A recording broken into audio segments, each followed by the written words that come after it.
नमस्कार। आपका अखबार के इस अंक में आपका स्वागत है। मैं हूं प्रदीप सिंह।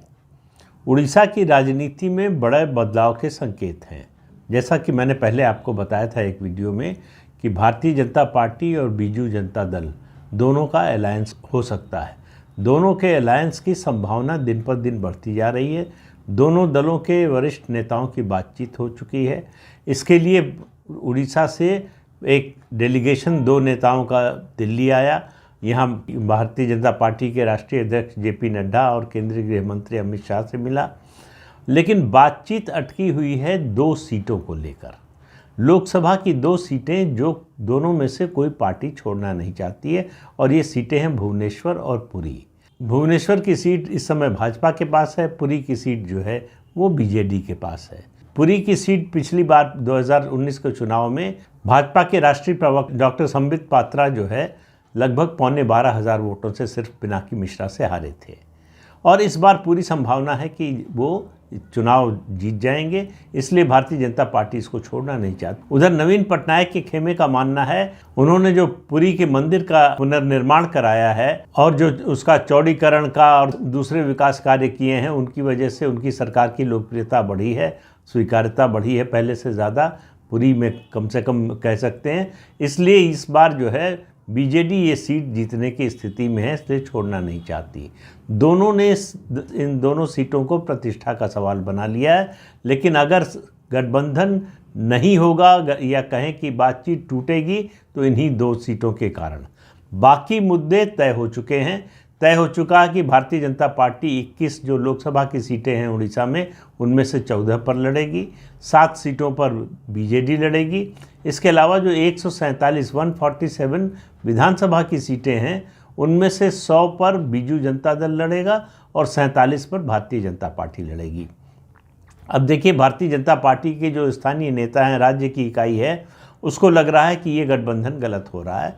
हम बढ़ती हुई ताकत हैं और बीजू जनता दल घटती हुई ताकत है। उसके लिए उदाहरण देते हैं 2019 का। आपको मालूम है कि उड़ीसा में लोकसभा और विधानसभा चुनाव साथ साथ होते हैं। पिछले लोकसभा चुनाव में भारतीय जनता पार्टी ने विधानसभा में अपना वोट परसेंटेज 21.9%, मतलब समझिए लगभग 22% से बढ़ाकर 38% पहुंचा लिया था। इसी तरह से लोकसभा में 18.2% से बढ़ाकर 32.8% बढ़ा लिया था। नवीन पटनायक की सरकार की लोकप्रियता दिनों दिन घट रही है, सरकार से नाराज़गी बढ़ रही है। नवीन पटनायक का स्वास्थ्य भी एक कारण है जिसकी वजह से बीजू जनता दल का विकल्प तलाश रहे हैं लोग, और भारतीय जनता पार्टी के अलावा विकल्प के रूप में और कोई पार्टी है नहीं। तो स्थानीय इकाई का मानना है कि अगर हमने इस समय समझौता किया तो हमारी पार्टी का विकास रुक जाएगा, उसकी ग्रोथ रुक जाएगी। लेकिन पार्टी के राष्ट्रीय नेतृत्व का मानना है कि ऐसा जो है कई बार इस तरह का धोखा अलग अलग राज्यों में खा चुके हैं, जहां राज्य इकाई को लगता है कि बस हम स्ट्राइकिंग डिस्टेंस पे हैं, अब इस बार अगर मौका मिला तो हम सत्ता में आ जाएंगे। जो उड़ीसा के भारतीय जनता पार्टी के नेताओं को लग रहा है कि इस बार उड़ीसा में भारतीय जनता पार्टी की अकेले सरकार बन सकती है। देखिए, दोनों दलों के पास 2 कारण हैं इस समझौते के लिए। बीजू जनता दल के सामने लक्ष्य है नवीन पटनायक का 6ठा कार्यकाल। साल 2000 से नवीन पटनायक लगातार मुख्यमंत्री हैं, 5वीं बार मुख्यमंत्री बन चुके हैं, और पार्टी चाहती है कि वो 6ठी बार भी मुख्यमंत्री बने। 6 मार्च को पार्टी के वरिष्ठ नेताओं की बैठक हुई। उसके बाद एक बयान में कहा गया कि पार्टी चाहती है कि 2036 तक सारे लक्ष्य हासिल कर लिए जाएं। इसके लिए जो है भारतीय जनता पार्टी से गठबंधन की बात हो रही है। उसका फ़ायदा ये हमें ये होगा कि डबल इंजन की सरकार होगी तो नई ऊर्जा आएगी, ज़्यादा तेज़ी से काम होगा, और केंद्र सरकार का साथ होने के कारण सेंट्रल फंड्स ज़्यादा आसानी से उपलब्ध होंगे। तो इससे उड़ीसा के विकास में तेज़ी आएगी। तो बीजू जनता दल के गठबंधन की इच्छा का तो कारण ये है। आपको याद होगा 2009 तक दोनों पार्टियां साथ थीं। 2009 में नवीन पटनायक ने गठबंधन तोड़ दिया था। उसके बाद से दोनों पार्टियां अलग अलग हैं, लेकिन राष्ट्रीय स्तर पर, राष्ट्रीय मुद्दों पर जब भी बीजेपी पर संकट पड़ा, जब भी बीजेपी को ज़रूरत पड़ी, नवीन पटनायक ने साथ दिया। और ये दूसरी बार हुआ इस बार कि उन्होंने राज्यसभा में अश्विनी वैष्णव को, जो रेल मंत्री हैं, उनको अपनी तरफ से भेजा, यानी बीजेपी के पास इतनी सीटें नहीं थी, उसके पास केवल 23 सीटें थी, उसके आधार पर वो राज्यसभा की सीट नहीं जीत सकती थी। बीजू जनता दल ने अपने विधायकों का समर्थन देकर अश्विनी वैष्णव को राज्यसभा में भेजा। तो ये एक जेस्चर था उनकी ओर से कि हम दोस्ती चाहते हैं और इस दोस्ती को और मजबूत करना चाहते हैं।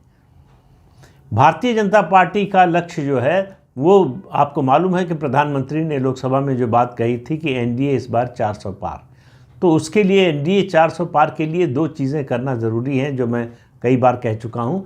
वो ये कि पहले तो एनडीए का विस्तार हो, एनडीए का विस्तार होना ज़रूरी है 400 पार के लक्ष्य को हासिल करने के लिए, और दूसरे एनडीए में शामिल घटक दल ज़्यादा से ज़्यादा सीटें जीतें और बीजेपी को भी अपनी सीट बढ़ाने में मदद करें।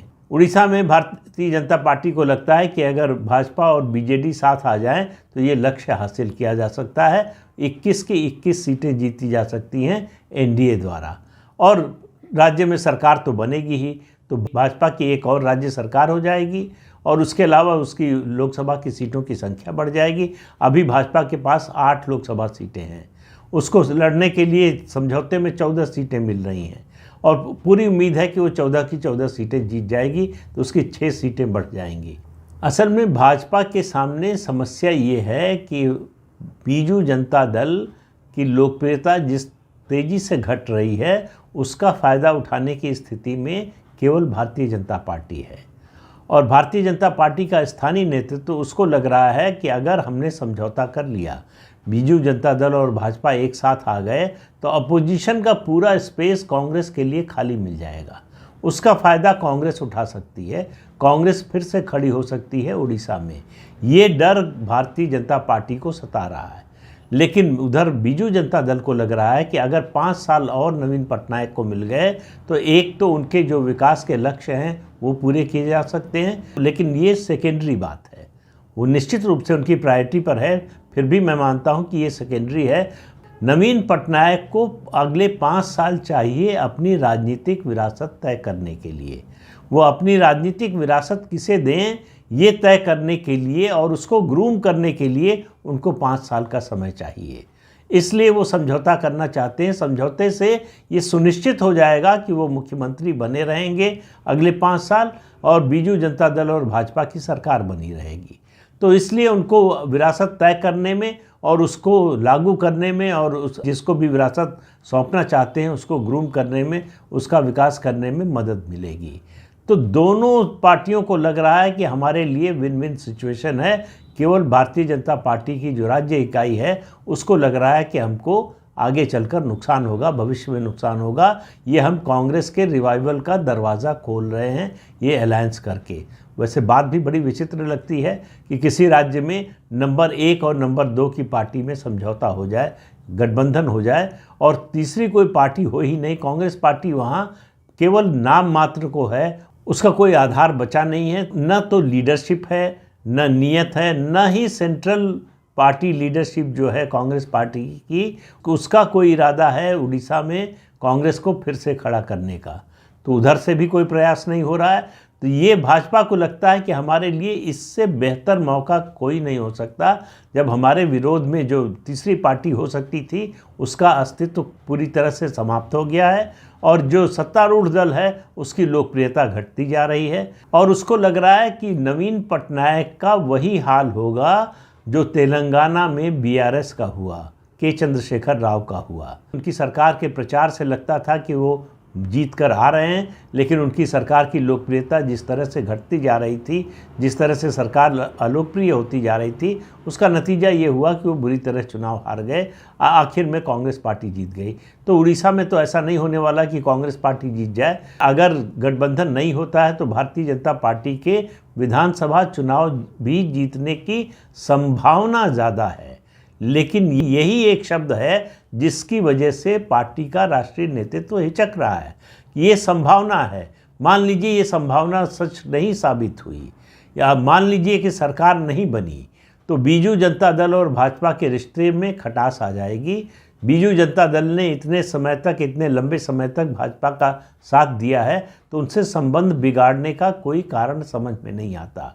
और इस गठबंधन से एक बात तो तय है, बल्कि दो बातें तय हैं। एक, भाजपा की लोकसभा सीटें बढ़ेंगी और दूसरा एनडीए की लोकसभा सीटें बढ़ेंगी। बीजेपी की नेशनल लीडरशिप को लग रहा है कि हमारे लिए विन विन सिचुएशन है ये गठबंधन, और इसी तरह से बीजू जनता दल को भी लग रहा है कि वो सुनिश्चित कर लेगी, वो जो अनिश्चितता है कि उसकी सरकार आएगी नहीं आएगी, नवीन बाबू को छठा कार्यकाल मिलेगा नहीं मिलेगा, वो अनिश्चितता पूरी तरह से दूर हो जाएगी। तो चुनाव में उनके लिए रास्ता बिल्कुल साफ हो जाएगा, मैदान बिल्कुल खुला होगा, उनकी सरकार बनने के रास्ते में कोई रुकावट नहीं होगी। इसलिए 15 साल बाद नवीन पटनायक फिर से भाजपा के साथ वापस आना चाहते हैं। पहली बार आए थे अपनी राजनीति को स्थापित करने के लिए, दूसरी बार आना चाहते हैं अपनी राजनीतिक विरासत को स्थापित करने के लिए। अब देखना है कि दोनों दलों में बात बन पाती है या नहीं। अगर ये 2 सीटों के मामले पर समझौता हो गया तो आप समझिए दोनों दलों में गठबंधन हो जाएगा, सीटों का तालमेल और बाकी चीज़ें, बाकी जितने डिटेल हैं वो सब वर्कआउट किए जा चुके हैं, वो सब तय हो चुके हैं। केवल ये 2 लोकसभा सीटों का मामला फंसा हुआ है, जिसकी वजह से अभी तक गठबंधन की औपचारिक घोषणा नहीं हुई है। लेकिन मुझे लगता है कि इस हफ्ते से, मतलब पूरा हफ्ता नहीं, अगले 2-3 दिन में इस बारे में कोई न कोई फैसला हो जाएगा। तो इस अंक में इतना ही, अगले अंक में फिर मिलेंगे किसी नए मुद्दे के साथ। तब तक के लिए अनुमति दीजिए। आपसे अनुरोध है कि ये चैनल देखिए, शेयर कीजिए, लाइक कीजिए और सब्सक्राइब ज़रूर कीजिए। नमस्कार।